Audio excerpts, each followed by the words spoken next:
আজ আমরা এই ভিডিও কন্টেন্টে পীড়নের প্রকারভেদের উপর আলোচনা করার চেষ্টা করব। পীড়নের প্রকারভেদ। পীড়ন সাধারণত তিন প্রকার হয়ে থাকে: টান পীড়ন, চাপা পীড়ন ও শিয়ার পীড়ন। এই তিন ধরনের পীড়ন উৎপন্ন হওয়া সম্ভব, তবে এটা সম্পূর্ণ নির্ভর করে ওই বস্তুর তল এবং ওই তলের উপর বল প্রয়োগের দিকের উপর। অর্থাৎ কোনো বস্তুর উপর কোন ধরনের পীড়ন আরোপিত হচ্ছে এটা নির্ভর করে ওই বস্তুর উপর প্রযুক্ত বল প্রয়োগের দিক ও বল প্রয়োগের তলের উপর। এখন আমরা এই তিনটি পীড়নের এক একটি চিত্র সহকারে বোঝার চেষ্টা করব। টান পীড়ন।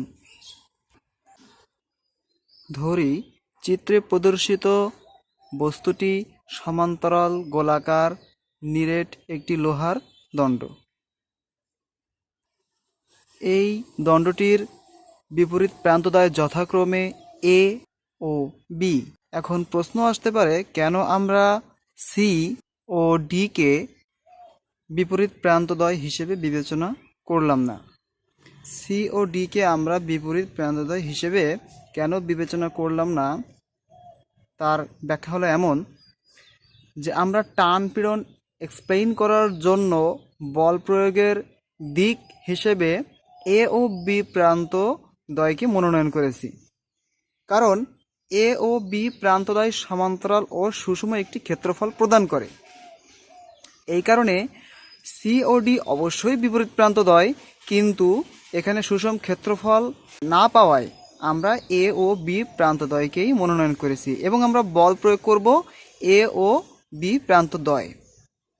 ওকে, এখন এ প্রান্তে আমরা যদি বল প্রয়োগ করি পি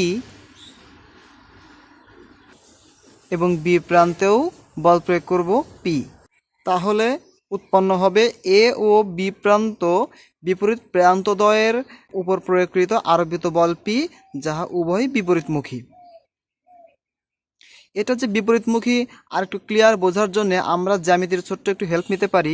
তা হলো একটি এক্স ও ওয়াই অ্যাক্সিসের সমন্বয়ে এক্স এর পজিটিভ প্রান্ত হতে 0 কাউন্ট শুরু করলে আমরা ক্রমান্বয়ে ঘড়ির কাঁটার বিপরীত দিকে গণনা করব, যেমন 30 ডিগ্রি, এরপর 90 ডিগ্রি। আর ঠিক গণনা করতে করতে যখন আমরা এক্সের পজিটিভ প্রান্ত হতে এক্সের নেগেটিভ প্রান্তে পৌঁছাবো, অর্থাৎ 0 ডিগ্রি হতে 180 ডিগ্রিতে পৌঁছাবো, তখন আমরা একটি রেখার সর্বসুষম বিপরীত অবস্থান পাব। কিন্তু এখানে নিরবিচ্ছিন্নভাবে 0 থেকে 180 ডিগ্রি অবস্থানে একটি রেখা তৈরি হওয়ায় আমরা এখন বলবো আমরা একটি বিপরীতমুখী সরল রেখা পেয়েছি। যাই হোক, রেখার দিক ও রেখার গতিপথ এই নিয়ে নেক্সট ভিডিও তৈরি করার চেষ্টা করব। আমাদের মূল উদ্দেশ্য ছিল এটা বোঝাতে যে 0 থেকে 180 ডিগ্রিতে নিরবিচ্ছিন্ন কোনো বিন্দুর গতিপথই সরল রেখা। ঠিক সেইভাবে আমাদের টান পীড়নের সেই বিপরীতমুখী দুইটা পিয়ের বলের দিকটাও একটি সরল রেখা বরাবর কাজ করে। তাহলে আমরা বলতে পারি যে এ প্রান্তের প্রয়োগকৃত পি বল যদি এক্স প্লাস হয়, তাহলে বি প্রান্তের পি বল এক্স মাইনাসের দিকে কাজ করছে। আশা করি তোমরা অন্তত এতটুকু বুঝেছো যে বিপরীতমুখী বল কাকে বলে। তোমাকে যদি সহজ ভাষায় এটা বলা হয় যে পি যদি ডান হাতের দিকে অর্থাৎ উত্তর দিকে কাজ করে, কেউ যদি পি বলে টান দেয় দড়ি ধরে, তাহলে বি প্রান্তের পি বল বাম দিকে কেউ দড়ি ধরে টান দিচ্ছে অথবা দক্ষিণ দিকে টান দিচ্ছে। আশা করি এটা বুঝেছো। চাপ পীড়ন। আমরা টান পীড়নে লক্ষ্য করেছি বস্তুর প্রান্ত হতে বলটা বাইরের দিকে কাজ করছে। সহজ ভাষায় যদি আমি বোঝাইতে চাই, তাহলে বস্তুর প্রান্ত হতে একটি গুলি আমি বাইরের দিকে নিক্ষেপ করছি, কিন্তু চাপ পীড়নে ব্যাপারটা ডিফারেন্ট। বলা যায় যে একটি গুলি বস্তুর দিকে আসছে।